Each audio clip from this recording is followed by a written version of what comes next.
Welcome to the Open to Hope Show. I'm your host, Dr. Gloria Horsley, and today my co-host is Alan Peterson, Executive Director of the Compassionate Friends. And Open to Hope is always very happy to be in partnership with the Compassionate Friends.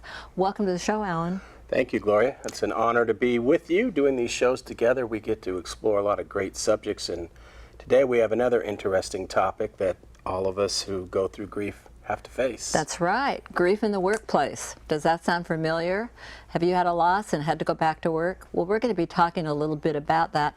And we're going to talk with two people who have had losses and have gone back to work, plus Alan and I, who have also had losses and gone back to work. So we hope to give you some information today that will be useful to you and will also kind of make you think about what you're doing in your life.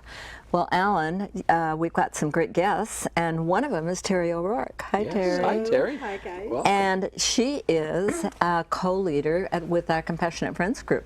From the Yes, Burlingame chapter. Burlingame, California. Yeah, really fun. Thank you for all the hard work you do there. Thank you very help much. a lot of Great, people. great having you on. And the second one is a relative of my husband's.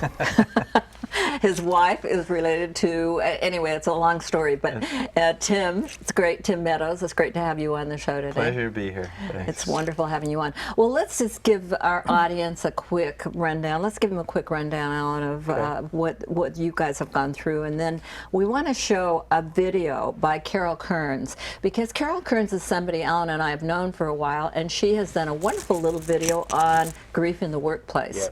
So we're going to show that, and then we want Tim and Terry to respond, and we'll respond to that. And we want you to think about your grief in the workplace while we do that. So Terry, first let's start out with you. Christopher, I think we've got a picture of Christopher, Yes. your wonderful Christopher's son. my son. He passed away in August of '09 in a motorcycle accident. So And I he's- love to hear he's my son. Is Oh, the yes. key word, right, Alan? Yeah. He always will be and always is. And how old was Christopher when he He was died? 25. 25. Yeah. So Yep. it's a long, hard road. So 05, it's been 10 years? 09. 09. 09 in August of '09. So that's been So what? It'll be 7 7 years years. this year. 7 years. Right, yeah. We've seen a lot with you and the Yeah. Compassionate Friends. It's been fabulous. So- Well, Tim, tell us about your son. And So my son's also a Christopher, and he, and was, we'd like to see a picture of him too. I think we've got one. he was an EMT in a budding career to become a paramedic when he was killed on duty responding to a medical call when his ATV overturned and killed him. So And how old was he? he was 24, and he would be 31 now at 7 years coming up. So. Now I know Terry's done the Compassionate Friends, which is a big thing, and have been It's a does huge so- thing. Yeah, and you do such great things for Thank you. us. Thank you. Anytime Absolutely. we need a reflection room or anything like that, Terry's right there. Anything we Yep. need, setting things up. We had Alan and Mitch come, and it's We been did. really great. And it was fabulous. Thank Do you. a lot of work through your chapter, and for people that don't know, we have 700 chapters of the Compassionate Friends around the country, helping families who've lost a child, grandchild, or sibling. But they wouldn't work without folks like yourself who step up and Thank you. and invite And the people, set Compassionate up the Friends chairs. has helped me a lot. I Right. started attending the meetings 2 weeks after Christopher passed. Right. And she's got a fabulous daughter, Elijah. Yes. Let us not forget her. She's adorable. And Heidi would be very cranky with me if we didn't talk about how great she is as a sibling and helping out in all the things that siblings do in Compassionate Friends. Very much so. And Tim, you've gotten involved in some work, started a foundation. Talk a little bit about what you've done. Well, one of the first things that we did, actually Christopher's co-workers started a scholarship fund. He was on his way to paramedic school, didn't get an opportunity to do that, and his co-workers said, what a great thing to do if people want to give money to memorialize Chris and pursue their own dreams. So we've been at it for almost the whole 7 years. We just had our annual fundraiser yesterday, and it was well attended, and we raised money. We've given out 23 paramedic scholarships in 6 years. Oh, Wow, that's fantastic. great. Quite rewarding. That's great. But I guess you Absolutely go fantastic. back in the day for all of us, you know, we've experienced it, you've experienced it. We get that call and we have the funeral and we go through all of that, and then one day we have to face life again. and talk about going back to work. And that's what we're going to talk about today. And it's difficult and different for everybody. Yeah. So I think we'll have a lively discussion about that. Right. Well, let's see that roll in by Carol Kearns. And Carol's, while they're teeing it up, I'll say Carol's daughter died with a rogue wave probably quite a few years ago. Kristen. And she works in the workplace with Yeah. people who've had a loss. Let's talk a little bit about the employee who is working full-time while grieving. I had a real interest in this area and did a lot of work with corporations on grieving employees. One of the greatest fears an employee often has is that they will fall apart at work, they'll fall apart in a presentation, they will not be able to perform at work. And yet there is a way that they can deal with their grief and deal with work also. One of the best ways that they can help themselves is to not feel that they have to completely suppress their grief, but instead to set up a time after work where they have 15 or 20 minutes, say at 6:30 or 7 at night, that they let themselves think about their loved one, they let themselves have all the feelings that go on with that loved one, and this isn't always sadness. They can often feel humor, thinking about stories about their loved one. The point is to have the freedom to feel whatever you feel. And in doing this, it's also very helpful to maybe play music that your loved one once liked, to read stories that they once liked, whatever, wherever those feelings take you. You can write in a journal, but you let yourself just have 15 or 20 minutes. And why? The reason is that grief can take over your life, and you don't want it to take over your whole evening as well. You will know the next day at 6:30 or 7, whatever time you set up, you will also be able to deal with these emotions again, wherever that grief takes you. This can help an employee who is working full-time because they find that if the feelings start to come up at work, they can instead say, I can deal with this when I go home. I have that time then. I don't need to deal with it now.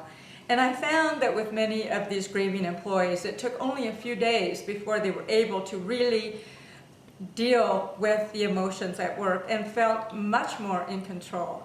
Work can be a refuge. My dissertation was all on work as a refuge. And I've seen this with people where work can be the one place where their life is not out of control. They can feel productive. They can feel like they can make a difference when their whole personal life is in total chaos because of a loss. Well, that's the video of Carol Kearns, and I'm really interested in many of the points she makes here, and I want to talk to Alan and Tim and Terry about those points. Well, Alan, what did you think about the video? Did it resonate with you? It really does resonate with me, and both you and I, we meet thousands of grieving people and we talk to them, and one thing that I really agree with in there is that we are lost, and we do feel like a sense of a loss of control. And sometimes work really is that refuge. It doesn't seem like it, but it's that structure in a world that's lost its structure, and it is kind of that control, something that can be controlled. I think for some people it's difficult to say I'm going to grieve at a certain time, but to work toward that, Eric Hipple, I wrote a book with him called Real Men Do Cry, and he talked about, I love this because he was a quarterback for the Detroit Lions for 10 years, and he talked about going down in his basement at night and lighting a candle by himself and playing some music. So I don't know at what point he found that, but it seemed to work for him. What about you, Terry? How did you find it going back to work after Christopher died? I went back to work about 2 weeks after he passed, and I worked at a school. So I was with children all day, so that made it a little tougher. But also the teachers, a lot of them I had known for many, many years. They were my children's teachers too, so they were grieving the loss also. So they made it a little easier for me. I was the janitor, so I had my own little janitor storage closet area. So even the kindergartners knew, if Miss Terry's gone, she's hiding in the closet crying. And I heard the kindergartners one day, oh no, you have to leave her alone. She's in the closet crying right now. So she'll be out in a few minutes and everything will be all better. So even the kindergartners knew, that I needed that little bit of just 2 minutes. That space. Yeah. I could never figure out a way to do at Wait till you got 6:15 home. and do it at home. that wouldn't work. Well, how about you, Tim? What was your So I story? was doing some part-time consulting when my son was killed, and I had the good fortune of being able to shift gears completely and reorient my whole career towards, and I'm going to borrow a little from Andrew Carnegie. He talks about the first part of your life you get education, the second part of your life you get income and wealth, and the third you give it all back. And Chris's death triggered that in me, that it was time for me to really focus on doing good for others, because my son was all about, you know, emergency medicine and helping other people and doing good for others. So my salvation was get involved in the scholarship fund, pay it forward for other kids. And at the same time, you keep your son's name alive and memory alive, and it kept him alive. It still keeps him alive in my heart doing that work. So You know, a little bit of a different refuge. It is, but and it's great to have that option. I think my heart always goes out to people, Gloria, because we talk to them all the time, who have this 3 days, 5 days, and they have to get back to work, and that's very difficult. And you know, I think you have to. The more support you have in making a strategy for how you're going to survive that, I think is really important. Well, it can be difficult. I had one gentleman who I was seeing in therapy who said he worked for a big company and he had a very high level job. And he said they promised me I needed to take some time off. They promised me I could come back to my same job, and I took it out without pay. And when I came back, my job wasn't there. Yeah. So it's really, you know, a hard thing to make that decision. I myself was teaching at the University of Rochester and working on the burn unit and intensive care unit at the university. And I worked with a lot of families who there'd been grief and loss, and I actually did presentations on it. Right. So then I went back after 2 weeks, and it was really tough because my son had burned to death, and I was on a burn unit. So, you know, but people knew. But it was interesting because I thought everybody would be really supportive in the medical community. Wow. There That's were interesting. people who absolutely could not handle it at all. They were there to fix people. They weren't there to help people who were mourning. So you got to find safe people wherever you are that can support you. I agree with that. I've got a friend, Barry Kluger and Kelly Farley, who are working to try to actually have the loss of a child put into the Family Medical Leave Act because they feel so strongly that we need more time. But unfortunately, we don't always get that time. Now, Terry, going back to work with children in a school, I mean, a lot of people that they just have to do that, or You have no choice. You have to go Right. back to work. You have to make a living. Yeah. You have to pay your bills. Yep, yep. And then you have to pay for the funeral. So you have no choice but to go back to work. Yeah. And who did you find out were safe people? Or do you resonate with what I'm saying? Some people could handle it and some people definitely. couldn't. There was a lot of people that couldn't handle it. And luckily, well, not luckily, but my principal who I worked with, she had lost her sister to a very tragic accident months before Christopher passed. So she was very sympathetic with me and knew if I needed to take and go hide for 15 or 20 minutes, that it was no big deal. I would come back and everything would be okay, you know. So it wasn't, I got lucky in those aspects. And the teachers taught my children. So they knew Christopher. So. And kids You are know, a so- lot of loving too, Oh, aren't they? my I know you. kindergartners, which were the kids that were like right by my little janitor space, I loved them, and I would give them, you know, ginger snaps. So they would wait for me at certain times of the day. They knew they would come and get ginger snaps. So that was kind of a good thing for me too, because I had to be not crying in front of them. So I would give them ginger snaps and not cry. Yeah, I mean, we do talk about work as you have to go back to work, but the reality is, I was glad I went back to work, but it was, you know, a few weeks later. But my boss was so smart. She was head of nursing there, and she gave me a shadow person that actually followed me around. She didn't do anything. She was just sitting around at my office. When I had to go do a consultation or go see some students, she was there. She just had somebody with me for several weeks. Yeah. And that was pretty amazing. Well, and back to the video with Dr. Carol Kearns, one thing I like about it is a lot of people will, you know, their structured time for grieving is, you know, on the highway driving through traffic in the Screaming. morning, They're screaming. structured And, you know, scream. I've heard people say, you know, they look over in my car and see me, you know, beating the steering wheel, and then, you know, we get, you know, to the office or wherever we're going, and you know, it's like we reach in the glove box and put on that mask. and that's our work mask. But I think there are positives and negatives. You know, people talk about we work, we go back to work, we go back to life, and we put on a mask because people can't handle our pain. But I agree with you that it really can be good for us. We need that to survive because we cannot stay in that pain all the time. But I do like her idea of having some time. Now, one thing I want to ask you guys about is guys and crying. Go ahead, Tim. Set the Hey, record straight that's- once and for all, right here, I right can cry now. at the drop of a hat. You want to see me? No. No, I think that stigma is changing. I mean, I think the macho, tough guy, stoic male figure is a thing of the past for the most part. I mean, I do a lot of pure grief counseling, and a lot of my clients are men, and they all cry. Trust me. How But about what- at work? How accepted do you think it Well, would so be? this is the tough part because everybody at work expects that you're over it, right? Everybody expects you to be the person you were before your loss, and because they've moved on. They went to the funeral and it's over for them, right? They got closure at the funeral, and you're still dealing with it. So I think it's really tough.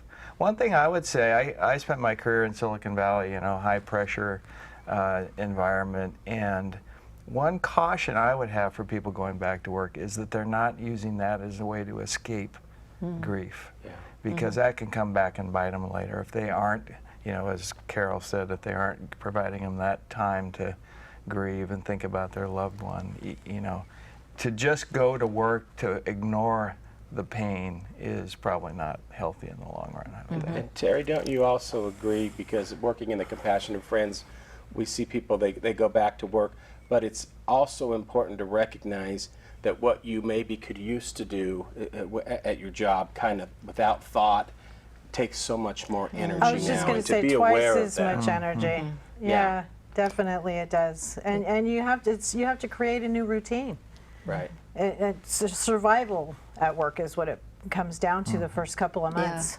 You know, I mean, you're surviving at home. You have to And learn just a getting new. dressed to get there is an amazing It is. thing. I mean, 45-minute shower, trying to get out of the shower, trying to match your socks, okay, a lot of people will, they'll come up to us and they'll say, I don't think I'm doing this grief thing right. I mean, I'll look at them, I go, well, are you working your job? Yeah. Are you, you got both your shoes on the right feet?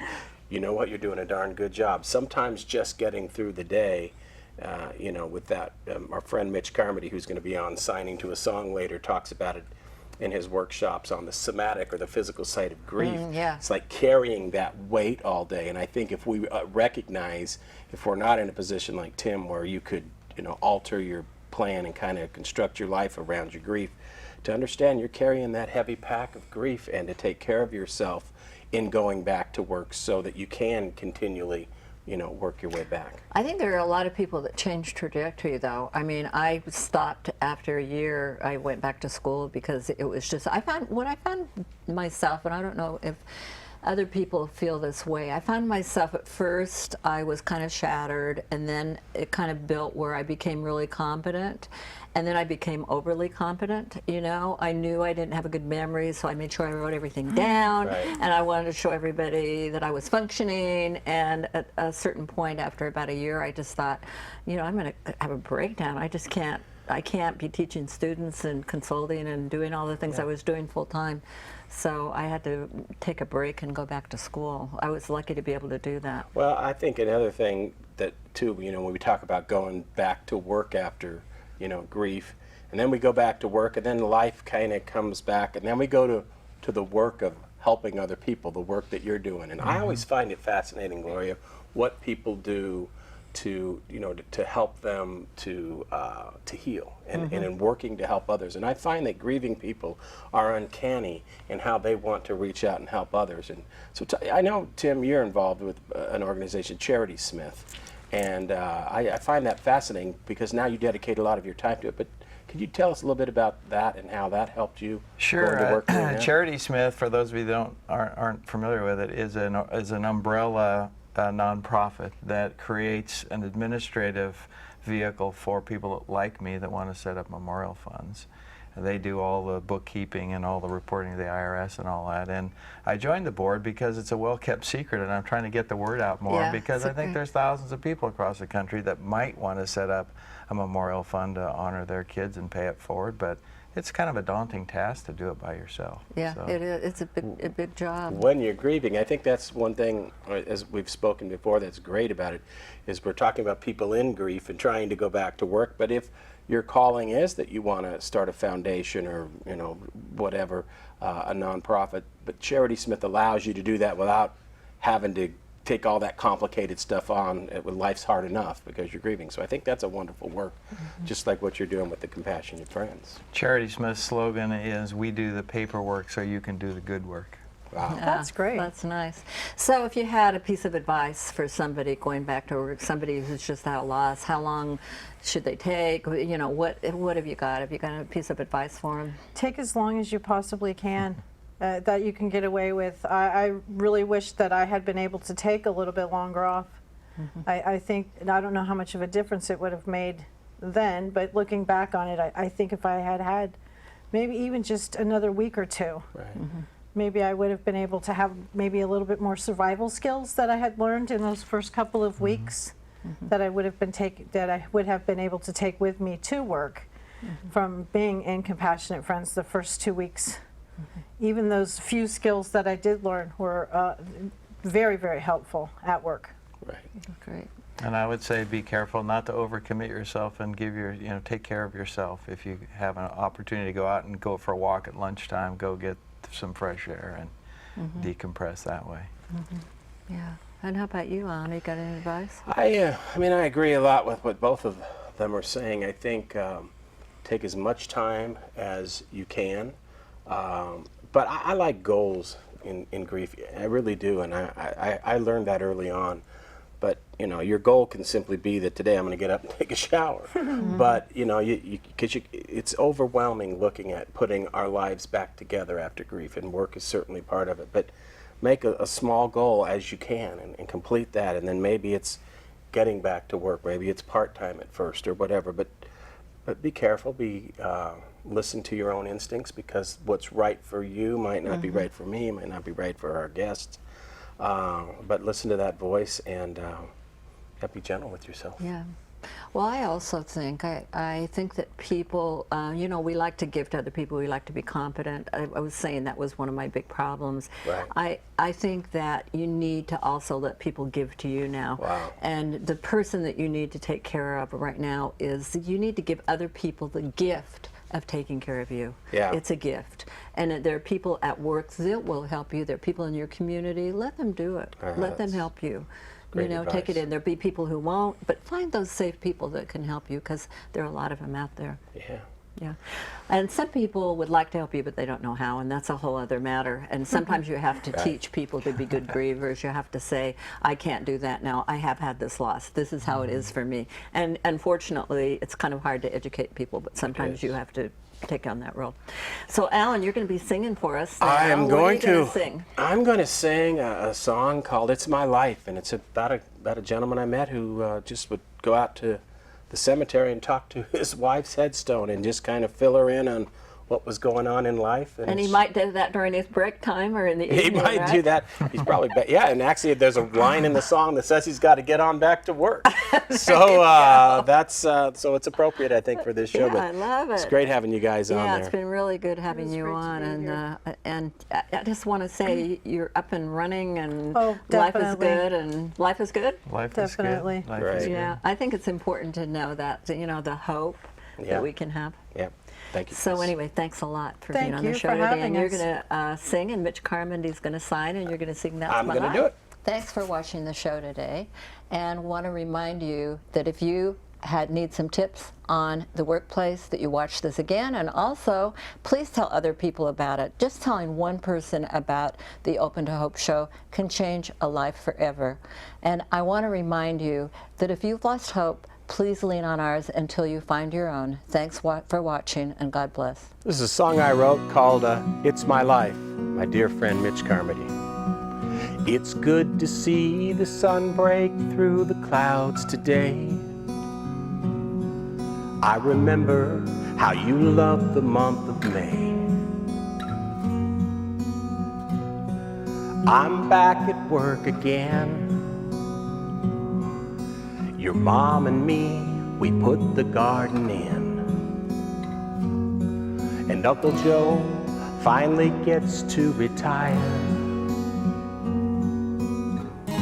And I'm back singing in the choir. And it's life, it's my life. I live it with the broken hearts. There'll always be a missing part to my life, but it's just life. Living without you is not an easy thing to do. It's my life. We finally had to put old Rusty down. I cried for 3 straight days for that old hound. And your mom doesn't sleep too much at night. She keeps telling everybody that she's all right. And little brother is missing you, there's no doubt. It's something he won't talk about. And it's life, it's my life. I live it with a broken heart. There'll always be a missing part to my life, but it's just life. Living without you is not an easy thing to do. It's my life. Well, I try holding it all together, but sometimes it comes undone. I look in the mirror, I don't recognize this life that I live or the man I've become.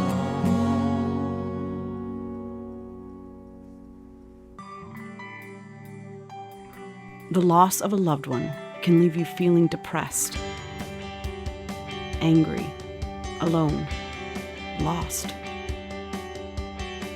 But you don't have to face this journey on your own. Open to Hope is a free community for anyone who has experienced loss. Find support. Find help. Find hope. Give grief a voice at Open to Hope. For more information, find us at opentohope.com.